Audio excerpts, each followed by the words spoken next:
لا تزال التسريبات الفاضحة لتآمر الجزائر ضد الشعب السوري تتوالى يوما بعد يوم منذ الإطاحة بالرئيس الهارب، إذ كشفت وثيقة سرية موجهة من الاستخبارات الخارجية الجزائرية بسفارة نظام الأسد بسوريا مؤخرا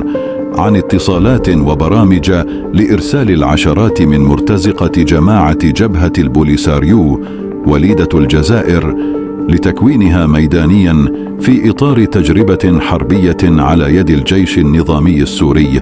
والقتال إلى جانبه مباشرة بعد انطلاق الحرب الأهلية في البلاد، والتي دامت 13 سنة و8 أشهر حتى الآن. كما فضحت الوثيقة وجود اتفاق عسكري بين الجزائر والنظام السوري لتمويل جماعة البوليساريو موقع في شهر يناير لعام 2012، أي مع بداية انطلاق الثورة السورية. لقد أزاحت الوثيقة الستار عن لقاءات سرية جمعت بين قيادة البوليساريو وقيادات في حزب الله اللبناني الذي ساهم بميليشياته هو الآخر إلى جانب قوات الأسد في تقتيل الشعب السوري ودمار البلاد كما شهد العالم. وتشكل هذه الوثيقة دليلا آخر على تورط ميليشيات البوليساريو في النكبة التي عاشها الشعب السوري على يد النظام الاستبدادي لبشار الأسد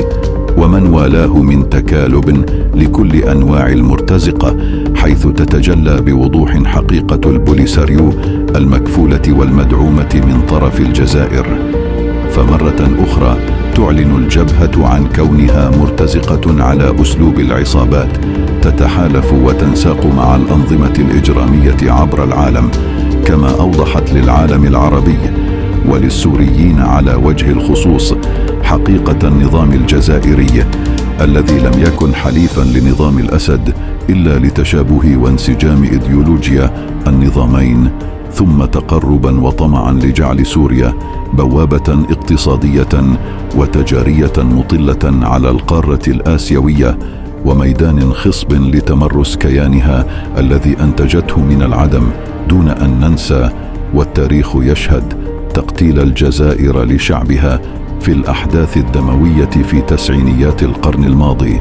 عمل شنيع جعل الجزائر الأولى والسباقة قبل نظام الأسد في تقتيل شعبها وإرهابه بالصوت والرصاص. والدين بتاع الإسلام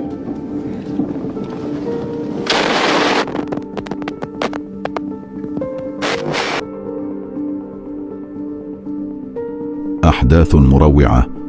راح ضحيتها المئات من الأبرياء الذين زج بهم في السجون ظلما في ارتجال عابث من الجنرالات الحاكمة للسيطرة على الموقف. لقد كانت أحداثا مظلمة عرفت بالعشرية السوداء.